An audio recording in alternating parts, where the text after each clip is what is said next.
स्थूल और सूक्ष्म खिदमत कर अपार खुशी का अनुभव करने और कराने की, चलन और खान पान में बहुत रॉयल्टी रखने की, अमरलोक में ऊंच मर्तबा पाने के लिए पवित्र बनने के साथ साथ दैवी गुण भी धारण करने की, अपना पोता मेल देखने की कि हम बाबा को कितना याद करते हैं, अविनाशी ज्ञान रत्नों की कमाई जमा करने की, हम आत्माओं को धनवान बनाने वाले परमपिता परमात्मा जी की आज की मुरली से हम आत्माओं के लिए शिक्षा। हमें ईश्वरीय सेवा में तत्पर रहना है, स्व की सेवा भी करनी है और विश्व की सेवा भी करनी है, लेकिन सेवा करते हुए याद में ज़रूर रहना है, क्योंकि याद में रहने से ही सेवा फलीभूत होती है। फिर स्व सेवा भी फलीभूत होती है, अर्थात स्व परिवर्तन भी होता है, और फिर स्व परिवर्तन से विश्व परिवर्तन करने में भी हम मददगार बनते हैं। वरदाता परमपिता परमात्मा हम आत्मा को वरदान दे रहे हैं कि सेवा करते हुए याद के अनुभवों की भी रेस करनी है, क्योंकि जब तक अनुभव होते नहीं हैं याद में मज़ा आता नहीं है। इसलिए एक्यूरेसी से जब हम याद करते हैं तो यकीनन परमपिता परमात्मा अद्भुत अनुभव करवाते हैं। तो याद के अनुभवों की रेस करनी है, ऐसा लवलीन आत्मा हमको बनना है। स्पष्ट करते हैं वरदाता बाप दादा कि याद में रहते हो, लेकिन याद के द्वारा जो प्राप्तियां होती हैं उस प्राप्ति की अनुभूति को आगे बढ़ाते जाना है, अर्थात और याद करो और याद करो, यानी कि थोड़ा सा याद किया, थोड़ी प्राप्ति होगी तो बस उसी में खुश हो गए, नहीं, अद्भुत प्राप्तियां हैं। फिर इसकी याद की स्टेजेस भी है, जहाँ पर अंतिम स्टेज सर्वस्व त्यागी की हो जाती है, उस लेवल तक हमको पहुँचना है। तो इसलिए याद के द्वारा जो प्राप्तियाँ होती हैं, बाबा कहते हैं उस प्राप्ति की अनुभूति जो होती है उसको आगे बढ़ाते जाना है। इसके लिए फिर हमको विशेष समय, विशेष अटेंशन रखना है, जिससे मालूम पड़े कि हाँ, ये जो अनुभव हमें होते हैं ये अनुभवों के सागर में खोई हुई लवलीन आत्मा है, ऐसा अनुभव हो सबको। जैसे बाबा कहते हैं पवित्रता होती है, शांति के वातावरण की भासना दूसरी आत्माओं को आती है ना, वैसे ही जो श्रेष्ठ योगी आत्मा होती है, जो हमेशा परमात्म लगन में मगन रहने वाली आत्मा होती है, उसकी भी अनुभूति दूसरी आत्मा को ज़रूर होती है। तो ऐसा याद करना है जो औरों को अनुभव हो और उनका भी मन प्रभु में लग जाए, वो भी प्रभु की लगन में मगन हो जाए। स्पष्ट करते हैं वरदाता परमपिता परमात्मा की नॉलेज का प्रभाव तो पड़ता ही है, लेकिन योग से तो सिद्धियां मिलती हैं, तो योग के जो सिद्धि स्वरूप है उसका भी प्रभाव सब तरफ पड़ना चाहिए। इसके लिए हमको याद में निरंतर रहने का अभ्यास करना है। सेवा ज़रूर करनी है, लेकिन ऐसा नहीं कि हम सेवा में ही खो जाएं, लेकिन सेवा करते हुए याद के अनुभवों में भी डूबे हुए रहना है। बाबा की याद में रहकर सेवा करनी है, याद की यात्रा के अनुभवों की रेस करनी है, दिन पर दिन और अनुभव करते रहना है, आगे बढ़ना है, रुकना कहीं भी नहीं है। थोड़ा सा प्राप्ति करके वहीं पर नहीं ठहर जाना है, और भी योग की अवस्था को बढ़ाते हुए रेस करते जाना है। वरदान को विधि पूर्वक याद में रहकर फलीभूत करना है। सिद्धियां जो होती हैं बाबा की याद में रहकर, वो सिद्धियां प्रभु को अर्पण कर देनी है। ये नहीं कहना कि मैंने सिद्धि मेरी वजह से सिद्धि हुई है, क्योंकि जो परमात्म विधि से कार्य करके सिद्धि प्राप्त करते हैं और फिर उसको स्वीकार कर लेते हैं कि हमने किया है, वो फिर भविष्य प्रारब्ध को यहाँ पर ही समाप्त कर देते हैं। लेकिन जो प्रभु जी की श्रीमत पर चलकर उनकी याद में रहकर सेवा करते हैं, फिर जो सिद्धियाँ मिलती हैं वो प्रभु समर्पित कर देते हैं, क्योंकि परमात्म विधि से ही तो सिद्धि मिलती है, तो वो तो परमात्मा की हुई, इसलिए स्वीकार नहीं करना है कि हमने कुछ किया है। तो फिर जो स्वीकार नहीं करते हैं, प्रभु समर्पण करते हैं, उनकी फिर भविष्य प्रारब्ध जमा होती है। अव्यक्त इशारे हम आत्माओं को रोज मिल रहे हैं। संकल्पों की शक्ति को जमा कर श्रेष्ठ सेवा के हमको निमित्त बनना है। स्पष्ट करते हैं परमपिता परमात्मा कि जितना जितना हम श्रेष्ठ संकल्प की शक्ति से संपन्न बनते जाएंगे, उतना श्रेष्ठ संकल्प की शक्तिशाली सेवा का स्वरूप बिल्कुल स्पष्ट दिखाई देगा। जितना जितना हम आत्माएं श्रेष्ठ संकल्प की पावर जो है उससे हम रिच होते जाएंगे, उतना श्रेष्ठ संकल्प की शक्तिशाली पावरफुल सेवा का स्वरूप जो है वो बिल्कुल सबको स्पष्ट दिखाई देगा। बाबा कहते हैं कि हर एक अनुभव करेंगे, जब हम संकल्प करेंगे श्रेष्ठ, तो हर एक अनुभव करेंगे कि हमें कोई बुला रहा है, कोई दिव्य बुद्धि द्वारा शुभ संकल्प का बुलावा हो रहा है, ऐसा वो अनुभव करेंगे। कोई फिर दिव्य दृष्टि द्वारा बाप और स्थान को भी देख लेंगे, क्योंकि ये डिपेंड करता है ना कि कौन कितना भगत आत्मा है। तो जितना भगत है उतना ही उसको ज्ञान समझ भी आता है। तो जो सोल्स बाबा के डायरेक्ट संपर्क में नहीं आती हैं, वो फिर प्रभु जी के बच्चों के थ्रू प्रभु जी से संपर्क में आती है। तो जब हम श्रेष्ठ संकल्प सभी सोल्स के लिए करेंगे, तो बाबा कहते लोगों को ये अनुभव होगा कि जैसे कोई दिव्य बुद्धि के द्वारा शुभ संकल्प के द्वारा हमको बुला रहे हैं, कोई फिर दिव्य दृष्टि के द्वारा बाप को और स्थान को भी देख लेंगे, मधुबन को भी देख लेंगे। दोनों प्रकार के अनुभवों के द्वारा बहुत तीव्र गति से अपने श्रेष्ठ ठिकाने पर पहुंच जाएंगे। ये जो दोनों प्रकार के अनुभव होंगे, उनको जो टचिंग होगी, उसी के द्वारा परमपिता परमात्मा कहते हैं तीव्र गति से आत्माएं जो है ना अपने श्रेष्ठ ठिकाने पर पहुंच जाएंगी, अर्थात परमात्म छत्र छाया में आ जाएंगी। सारे विश्व की आत्माओं को सच्चा ठिकाना देना है, जिसके लिए परमपिता परमात्मा हम आत्माओं को संकल्पों की शक्ति को जमा करने की समझ देते हैं, और श्रेष्ठ सेवा जो होनी है संकल्पों से, उसके लिए निमित्त बनने का निमंत्रण देते हैं। भिन्न भिन्न विधियों से बाबा हम आत्माओं को समझाते रहते हैं कि ये जो जीवन है ये कोई साधारण जीवन नहीं है, बल्कि ये तो बहुत बहुत अमूल्य जीवन है, जिसके पल पल को सफल करना है। क्योंकि हम सब श्रीमत पर विश्व की सेवा करते हैं, और ये जो हेल है इसको हेवन बनाते हैं। तो जैसे जैसे हम परमात्मा की श्रीमत पर चलकर हेवन की विशेषताएं धारण करते हैं, तो जितना जितना हम विशेषताएं धारण करते हैं, जितना जितना हम पवित्र बनते हैं, उतना उतना हम हेवन बनाने में सहयोग देते हैं। यूँ तो खुशियों के सागर के साथ रहना है, तो हम सदा खुशी में रहेंगे। तो खुशियों के सागर के रहते हुए अगर हमारी खुशी गायब हो जाती है, तो फिर उसका कारण परमपिता परमात्मा स्पष्ट कर रहे हैं कि खुशी तब गायब होती है जब हम देह के अभिमान में आ जाते हैं, और या फिर दिल में हमारे कभी कोई बाबा की बातों को लेकर शंका पैदा हो जाती हैं। ये दो बातें हैं जो हमारी खुशियों को छीन लेते हैं। इसलिए परमपिता परमात्मा हम आत्मा को राय देते हैं, इसका निवारण भी बताते हैं कि जब भी कोई हमारे मन में शंका उत्पन्न होती है, हम तुरंत बाबा से पूछ सकते हैं, क्योंकि बाबा फिर या तो किसी के माध्यम से हमको जवाब दिला देंगे, या फिर वो मुरली के माध्यम से तो ज़रूर जवाब देते हैं। इसलिए कभी भी संशय में आकर परमपिता परमात्मा को छोड़ना नहीं है, बल्कि बाबा कहते हैं देही अभिमानी रहने का अभ्यास करो तो सदैव खुश रहेंगे। देह अभिमान हमको कभी खुश रहने नहीं देगा, क्योंकि कोई ना कोई खामी, कोई ना कोई त्रुटि दिखाई देती ही रहेगी, अपनी या फिर दूसरों की। लेकिन जब हम देही अभिमानी बनते हैं, अपने आप को आत्मा समझते हैं, परमात्मा का बच्चा समझते हैं, तो हमारी स्थिति ही ऊंची हो जाती है। हम फिर परमधाम निवासी बन जाते हैं, हम फिर सूक्ष्म वतनवासी बन जाते हैं। फिर ये जो देह की दुनिया है, इस देह की दुनिया का प्रभाव नहीं पड़ता है, वरना इस देह की दुनिया में देह का आकर्षण है। इसलिए देह को लेकर जब सारी चीज़ें पूरी नहीं होती हैं, तो आत्माएं खुश नहीं रह पाती हैं।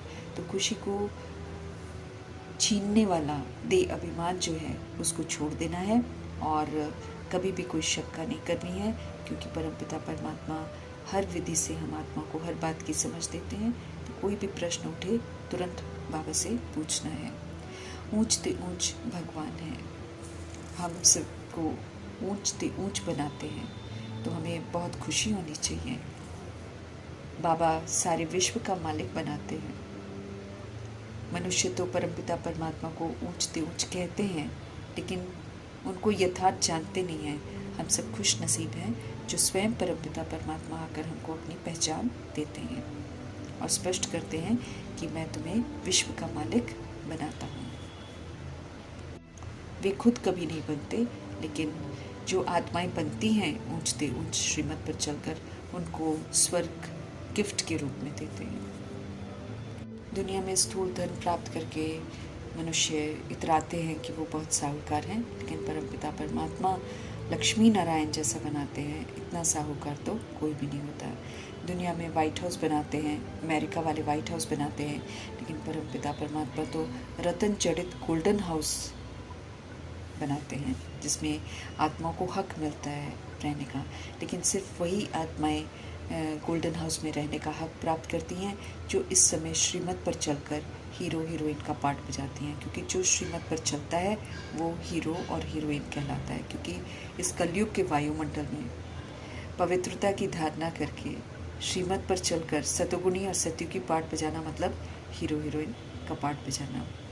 हम सब इस समय डायमंड बनते हैं और आयरन एज से गोल्डन एज में जाने का मर्तबा प्राप्त करते हैं। हम सब कितने भाग्यशाली हैं, स्वयं भगवान हमको पढ़ाते हैं, तो हमें कितना खुश रहना चाहिए। जब हम सब खुश नहीं होते हैं, फिर परमपिता परमात्मा को ये हमको याद दिलाना पड़ता है कि हमें क्यों खुश रहना चाहिए। ये ईश्वरीय पढ़ाई है, ये नई दुनिया के लिए है। ये हमारा जीवन, संगम युग का जीवन, ये बड़ा अमूल्य जीवन है और इसमें हम विश्व की सेवा करते हैं। और ये जो हेल बन गई दुनिया है, इसको हेवन बनाने के निमित्त बनते हैं। हेवनली गॉड फादर इस समय हेवन स्थापन कर रहे हैं और हेवन की विशेषताएं स्पष्ट करके हम आत्माओं को धारण करने की समझ दे रहे हैं। इस हेल से, जो दुनिया में अभी हेल है, इससे हमको दिल नहीं लगानी है। अब हेवन में चलने की तैयारी करनी है। अगर हेल से दिल लगा रहेगा तो हेवन की तैयारी नहीं कर पाएंगे और समय बीत जाएगा, फिर ना इधर के रहेंगे ना उधर के रहेंगे, क्योंकि हेल्थ तो ख़त्म हो जाएगा। लेकिन आने वाला जो हेवन है, उसके लिए तो पुरुषार्थ करने का समय यही है और इतना थोड़ा समय है, इसलिए स्लोगन मिलता है कि अब नहीं तो फिर कभी भी नहीं। आज जो कर लिया, आज का समय हमको फिर कल नहीं मिलेगा। तो ये दुनिया नर्क, ये तो ख़त्म होनी है, इसका तो विनाश होना है। लेकिन आने वाली दुनिया स्वर्ग जो है, उसमें जाने के लिए फिर क्वालिफाई करना पड़ता है। बिना क्वालिफाई किए उसमें हम जा नहीं सकते। इसलिए समय बड़ा अनमोल है, जिसको श्रीमत के प्रमाण फलीभूत करना है। परमपिता परमात्मा हम आत्मा को स्मृति दिलाते हैं कि हम सब पहले हेवन में थे, अभी हम हेल में हैं। तो अब समझ से इस हेल को छोड़ना है और फिर से हेवन में चलने की तैयारी करनी है। जो भी बातें हमें हमारी खुशी को छीनती हैं, वो सारी बातें बाबा को बतानी है, फिर बाबा हमें राय देंगे। लेकिन सदा हमको खुश रहना है, क्योंकि खुशियों की दुनिया में जाने के लिए हमको खुशियों के संस्कार यहाँ से बनाकर लेकर जाने हैं। जो हम यहाँ बनाएंगे वही हम लेकर जाएंगे। सतयुग में कब आएंगे, त्रेता युग में कब आएंगे, सीट जो है हम खुद बुक करते हैं, समय भी हम खुद बुक करते हैं। ऑलमाइटी गॉड फादर टीचर बनकर हमको पढ़ाते हैं, तो हमें पढ़ाई ज़रूर पढ़नी है और उसको अमल में भी ज़रूर लाना है। तो खुशी अगर नहीं रहती है तो बाबा कहते चेक करो, तुम्हारे अंदर देह का अभिमान है। देह अभिमान हमको कभी भी खुश रहने नहीं देगा, इसलिए इससे स्वयं को मुक्त करना है। ब्रह्मांड का मालिक और विश्व का मालिक बनना है। बाप क्रिएटर हैं, लेकिन वो क्रिएटर हैं, खूबसूरत रचना रचते हैं। वो आत्माओं को नहीं रचते, लेकिन आत्मा जब शूद्र बन जाती है तो उसको ब्राह्मण बनाते हैं, फिर सतयुग की रचना करते हैं, सुंदर रचना प्रभु करते हैं। ये कलयुग जो है, ये प्रभु नहीं बनाते हैं, लेकिन आत्माओं को गलत फहमी है कि प्रभु रचना करते हैं मतलब कलयुग भी वही बनाते हैं। और फिर ये भी कहते हैं प्राकृतिक आपदाएं हैं, कौन कराता है? भगवान कराते हैं। दुख कौन दे रहा है? भगवान कराते हैं। फिर याद भी भगवान को ही करते हैं। तो ये जो गलत फहमी आत्माओं को हो गई है, इससे उनको बाहर निकालना है, ताकि उनका बुद्धि का योग एक परमात्मा के साथ लगे, क्योंकि उनके साथ लगने से ही और गति और सदगति होती है। हम आत्माओं के अंदर जो पुरानी दुनिया बस जाती है, आसुरीपन जो आ जाता है, परमपिता परमात्मा उस आसुरीपन का विनाश करवाते हैं और समझ की स्थापना करवाते हैं। तो जब हम समझ की स्थापना अपने अंदर करते हैं, तो फिर बेसमझी ख़त्म हो जाती है। जब हमारी बेसमझी ख़त्म हो जाती है तो दुनिया में जो विस्मृत शक्तियाँ हैं, जो अपवित्र शक्तियाँ हैं, वो अपने कुल का विनाश खुद ही कर लेती हैं। परमात्मा हमें इस समय पारसनाथ बनाते हैं और जो पारसनाथ बनते हैं वही फिर पारसपुरी स्वर्ग में जाते हैं। पतित दुनिया में हम दुखी होते हैं, फिर हम प्रभु को पुकारते हैं। तो अभी परमपिता परमात्मा आए हैं, तो हमें सिर्फ उनको याद करना है और अपने आप को दुख धाम से मुक्त करना है। परमपिता परमात्मा हम आत्माओं को कह रहे हैं कि अच्छी तरह से कान खोलकर सत्य बातें सुनो। कान भी हमको प्योर बनाने हैं। इसमें सिर्फ ज्ञान रतन जाने चाहिए, इसमें सिर्फ अच्छी बातें जानी चाहिए, क्योंकि ये कर्म इंद्रियाँ जितनी भी हैं सारी क्रिमिनल बन गई हैं। ये कलयुग की बातें सुनना पसंद करते हैं, लेकिन अभी हम कलयुग की बातें नहीं सुननी है, इससे सिर्फ परमपिता परमात्मा की बातें ही सुननी है। कान हमारे इम्प्योर हो गए हैं, आँखें हमारी इम्प्योर हो गई हैं, अब इनको पवित्र बनाना है। आत्मा को देखेंगे, प्रकृति में देखेंगे, विशेषताओं को देखेंगे तो हमारी आँखें प्योर हो जाएंगी। भगवान की बातें हम सुनेंगे तो हमारे कान प्योर हो जाएंगे। कर्म इंद्रियों को प्योर कर लेंगे तो इनको सज़ा नहीं मिलेगी, नहीं तो फिर आत्मा जो है कर्म इंद्रियों की सज़ा भी भुगतती है। जो कर्म इंद्रियों से हम बुरे कर्म करते हैं उन्हीं कर्म इंद्रियों को कष्ट अनुभव होता है। मीन्स आत्मा अनुभव करती है, लेकिन कष्ट उन कर्म इंद्रियों के अंदर ही होता है। जब हम पवित्रता धारण करेंगे, जब हम पवित्र बनेंगे और जब हमारी ये कर्म इंद्रियाँ पवित्र होंगी, यानी कि मेरे कान भी पवित्र होंगे, तभी हम धारणा भी कर पाएंगे, क्योंकि भगवान की अच्छी अच्छी बातें हमारी बुद्धि में घुसेंगी ही तब जब हम पवित्रता को धारण करेंगे। भगवान जी हमको कहते हैं कि काम महाशत्रु है, इस पर हमें विजय प्राप्त करनी है। किसी भी तरह की कामना काम विकार को जन्म देती है, इसलिए हमें सारे तरह की कामनाओं से उपराम होना है। इस दुनिया से हमें कोई भी चीज़ की चाहना नहीं रखनी है। रखते हैं तो फिर हम दुर्गति में चले जाएंगे, समय बीत जाएगा, फिर पश्चाताप करना पड़ेगा। ये हम आत्माओं का कल्प में अंतिम जन्म है। इस अंतिम जन्म में हमें भगवान का होकर रहना है। महाभारत लड़ाई होने के पहले पहले, विनाश होने के पहले पहले हमें स्वयं को संपन्न और संपूर्ण बनाना है। दुनिया में गायन है कि मानसरोवर में परियां रहती हैं और उसमें कोई टुपका लगा ले तो परी बन जाता है। वास्तव में परमपिता परमात्मा बताते हैं कि अभी ज्ञान मानसरोवर में जो ज्ञान स्नान करते हैं, अर्थात परमपिता परमात्मा से जो हम ज्ञान प्राप्त करते हैं, इससे जो आत्मा स्नान करती है, तो जो अच्छी तरह स्नान करती है, धारण करती है, वो फिर फरिश्ता बनती है। लेकिन यादगार में स्थूल रूप दिखा दिया है। शोभनिक जो होती है वो परी कहते हैं ना, तो जो परी, जो आत्मा ज्ञान कुंज शक्तियों से अपना श्रृंगार करती है, वो फिर सुंदर बन जाती है। ऐसा नहीं है कि पंख कोई लग जाते हैं, लेकिन ब्राह्मण जीवन में उमंग उत्साह जो हमारे जीवन में रहता है, उसको फिर पंख के रूप में दिखा देते हैं। महावीर बनना है। उन्होंने फिर पांडवों को बहुत बड़े बड़े शरीरों के साथ दिखा दिया है, लेकिन वास्तव में क्या होता है, प्रीत बुद्धि पांडव जो होते हैं वो अपनी स्थिति को ऊंचा बनाते हैं, अपनी अवस्था को ऊंचा बनाते हैं। ऐसा नहीं कि वो शरीर से विशाल हो जाते हैं, लेकिन अवस्था में, स्थिति में विशालता जो है उसको लोग स्थूल रूप में दिखा देते हैं, क्योंकि आत्मा को तो दिखा नहीं पाते हैं, इसलिए स्थूल रूप देते हैं। 100% सॉल्वेंट बनाया था भगवान ने, फिर हम 100% इंसॉल्वेंट कंगाल बन गए। अभी हमको फिर से चरित्र से धनवान बनना है, 100% सॉल्वेंट बनना है। हम आत्मा को बहुत तैयारी करनी है, इस बात का हमको ध्यान रखना है, क्योंकि हर चीज़ में तो 100% चाहिए, तब तो जाकर पास विद ऑनर बनेंगे।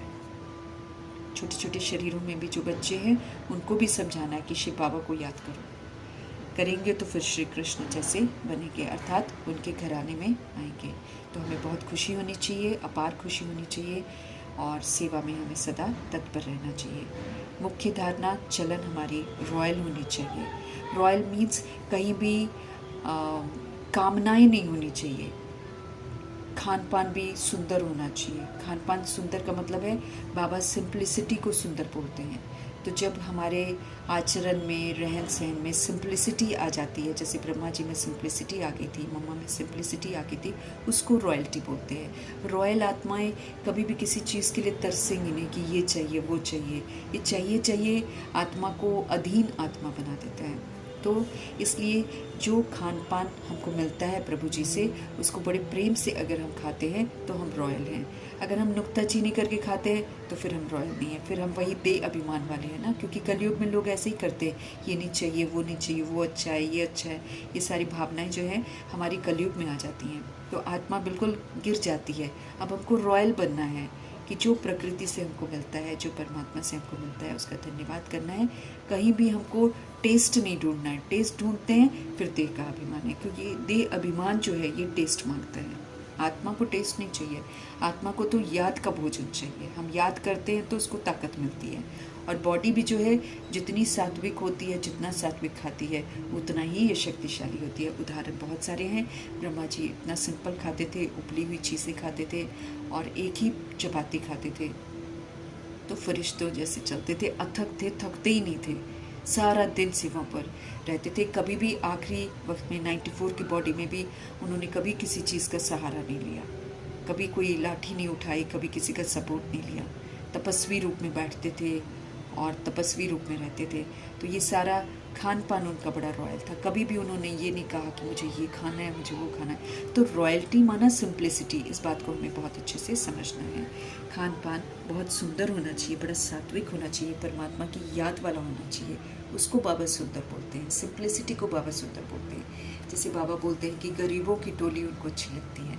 जब आत्माओं ने अव्यक्त होने के बाद, मना ब्रह्मा जी जब अव्यक्त हो गए थे, उसके बाद खान पान जब रॉयल सा मीन्स ज़्यादा हाई फाई बनाना शुरू कर दिया था, तो बाबा ने तुरंत बोला था कि ये तो खान पान में अभी ही आत्माएं व्यस्त हो गई हैं। और फिर उन्होंने जिक्र किया था कि मुझे तो गरीबों वाली टोली पसंद है। तो रॉयल्टी सिंप्लिसिटी को कहते हैं। इस बात को हमें बहुत अच्छी तरह समझना है। और कोई भी बातें बाबा कहते हैं कि कोई भी सोल्स जो आती हैं मधुबन में, उनकी ऑफकोर्स खिदमत करनी है, सूक्ष्म भी करनी है, स्थूल भी करनी है, लेकिन सिंप्लिसिटी भी होनी चाहिए। इस बात का भी ध्यान रखना है। सिंप्लिसिटी, जैसे कोई भिन्न भिन्न देश से आते हैं, शुरू में आते हैं, जैसे ज्ञान सरोवर में आती हैं आत्माएं, तो फिर उनके देश का जो खान पान है वही सिंपल वे में उनको ज़रूर देना चाहिए। लेकिन बाबा कहते हैं ऐसा नहीं होना चाहिए कि हम टेस्ट में चले जाएं। टेस्ट के लिए हमको कोई भी चीज़ नहीं खानी है, वो तो फिर तामसिकता को दर्शाती है। जब हम जिस्मानी और रूहानी दोनों सहयोग जब देंगे तो फिर बहुत खुशी होगी।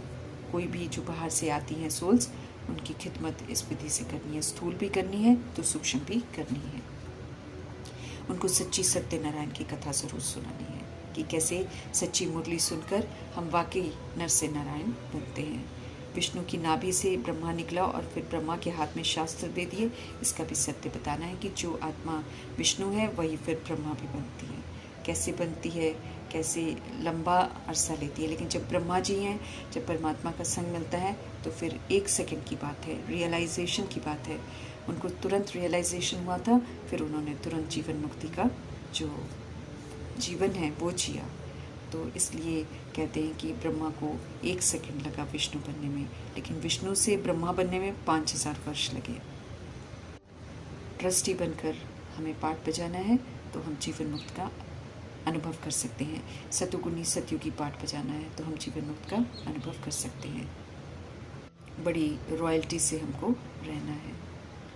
श्रीमत पर चलेंगे तो श्रीमत हमें रॉयल्टी ही तो सिखाती है। ज्ञान रत्नों का व्यापार करना है, ज्ञान रत्नों से खेलना है, इससे फिर अद्भुत अनुभव होंगे। सत्य मार्ग पर चलते हैं तो गालियाँ भी मिलती हैं, ग्लानि भी होती हैं, लेकिन इसकी परवाह नहीं करनी है। आखिरकार सभी आत्माएं प्रभु के पास ही आएंगी। कालों के काल महाकाल शिव पिता परमात्मा हम आत्माओं को लेने के लिए आए हैं। अभी हमको काल पर जीत पहनाते हैं, अर्थात आत्म अभिमानी बनाते हैं। आत्मा फिर स्व इच्छा से आधा कल्प शरीर लेगी और शरीर छोड़ेगी। फिर से हम सबको निर्भय और निर्वैर बना रहे हैं। अगर हम सब अमरलोक में ऊंच मर्तबा प्राप्त करना चाहते हैं तो परमपिता परमात्मा हम आत्मा को समझ देते हैं कि एक तो पवित्र बनो, संपूर्ण पवित्र बनो, और दूसरा फिर दैवी गुण भी धारण करना है। पवित्रता सिर्फ ब्रह्मचर्य नहीं, लेकिन ब्रह्मचर्य के साथ साथ ब्रह्मचारी भी बनना है। मन वचन कर्म की पवित्रता चाहिए। इसके लिए हमको रोज़ पोता मेल रखना है और देखना है कि कितना घाटा हुआ और कितना फ़ायदा हुआ। हमें भी पद्मपति बनने का अवसर मिला हुआ है, तो अच्छी रीति हमको ईश्वरीय पढ़ाई पढ़कर अमल में लानी है। खुशी खुशी पुरुषार्थ में और सेवा में हमको तत्पर रहना है। पावन बनाने आए हैं परमपिता परमात्मा, तो उनका पूरा पूरा रिगार्ड रखना है। सुख धाम में जाने का हक प्राप्त करना है। ऊंच से ऊंच पाप की राय पर ही हमको चलना है। गृहस्थ संभालना है, लेकिन ट्रस्टी होकर सब कुछ निभाना है। श्रीमत प्रमाण ही हमको चलना है। बाबा हम आत्मा को समझाते हैं कि चार्ट ज़रूर रखो। अगर हम चार्ट नहीं रखेंगे तो हम उन्नति नहीं कर पाएंगे। हमको पता ही नहीं चलेगा हम कितना अपनी ज़िंदगी में घाटा कर रहे हैं या फ़ायदा कर रहे हैं। तो फिर अगर चार्ट नहीं रखेंगे तो परमपिता परमात्मा समझ देते हैं कि हमको बहुत पछताना पड़ेगा, क्योंकि अगर हम संपन्न और संपूर्ण नहीं बने तो फिर सज़ाएं तो हमको खानी ही पड़ेंगी। कितना हम परमपिता परमात्मा की यादों में रहते हैं, इसका चार्ट ज़रूर रखना है, क्योंकि एक परमपिता परमात्मा ही हमें सच्चा रास्ता दिखाते हैं। बाकी तो सारी दुनिया गुमराह करने वाली है, वो मृग तृष्णा में लेकर जाएगी, वो विनाशी चीज़ों के पीछे लेकर जाएगी। लेकिन परमपिता परमात्मा ही तो एक हमारे हितकारी हैं, वही तो हमारे सच्चे हितैषी हैं, वेलविशर हैं। इसलिए उनका कहना हमको ज़रूर मानना है। प्राचीन योग अर्थात अपने को आत्मा समझना और परमपिता परमात्मा जी को याद करना, इस याद का चार्ट हमको ज़रूर रखना है और इसको निरंतर बढ़ाते जाना है। कांटों के जंगल की रीति रस्मों के पीछे हमको नहीं जाना है, तो फिर कांटे ही लगेंगे, दुखों की प्राप्ति ही होगी। विजय माला का दाना बनना है, इसलिए बहुत अलर्ट रहना है। एक्यूरेसी से श्रीमत पर चलना है और माया से हार बिल्कुल नहीं खानी है। पतियों के पति, गुरुओं के गुरु परमपिता परमात्मा मिले हैं, तो अब सिर्फ उनको ही याद करते हुए हमें पिताव्रता पतिव्रता बनना है। अल्फ अर्थात परमपिता परमात्मा की याद में रहेंगे तो ज्ञान योग धारणा सेवा में एक्यूरेसी से चलेंगे, उसी में विश्व की बादशाही समाई हुई है। सुंदर विधियां बताने वाले ऊंच से ऊंच परमपिता परमात्मा